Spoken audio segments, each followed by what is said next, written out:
I'm a cheap dude, you're a cheap dude, or maybe a cheap dudette if you're one of the 5.4% of my female audience who still understands words from the 80s. So it's about time for a cheap knife review again, right? Lest you think I live in a gold tower or have been elected president. Two things that will happen soon enough anyway. But in the meantime, let's look at the... And you're like, Gonzo? No, just another Enlan. The EW080 because I don't like views on my videos. A big, overbuilt knife that's under $20 and would have made a perfect gift for Christmas. So place an order now for next Christmas while we go over the dimensions, like the overall length and the weight. That's right, we're changing it up a bit. The blade length, the cutting edge, the handle size, the grip area, then the spine thickness and the handle thickness. It's kind of quiet around here, isn't it? Now, if you watch any of my Enlan reviews, and you probably haven't, you'll know that they're heavy, overbuilt knives. And if you haven't seen them, why don't you go watch them? Because it's the right thing to do. Like those other Enlans, this one has a blade made out of the Chinese steel 8CR13MOV. If you ever see letter and number combinations like that, it's generally a Chinese steel, just an FYI for other knives, which I find is slightly harder to sharpen than Gonzo's 440C steel. The EW080 has a clip point blade with a hollow grind and a satin finish. The blade is deployed by thumb studs, and you'll have to hit them with a little bit of force to deploy them. Or you can open it leisurely and wish it had a ball bearing system as it lightly creaks along. The pivot has a nylon washer on one side and a brass on the other.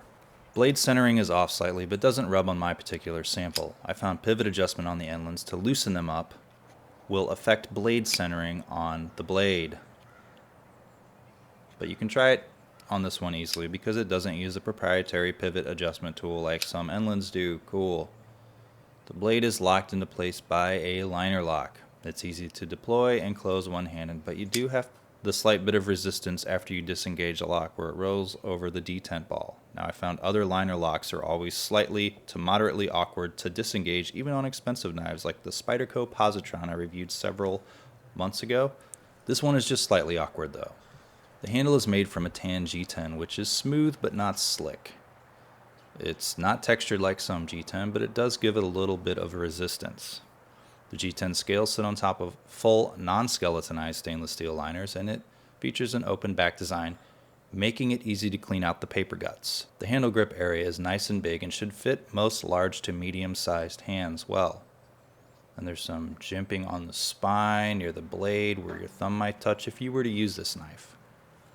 There's also some on the underside of the handle on the rear of the blade and some on the liner lock. It's big space jimping and not that sharp. The pocket clip is fixed and can't be moved. As I use it, it's tipped down blade forward in my right pocket as the sad trombone plays. It's not a deep carry clip. Okay, so let's cut up some cardboard and I'll expound on this knife a bit more before we wrap it up. It's well built, it's large, it's heavy. It might make a great gift for someone new to knives or to someone who doesn't currently own a single pocket knife. And if you like this review, oh wait, I read recently a comment that said, I don't do reviews, it's just some dude playing with his knife.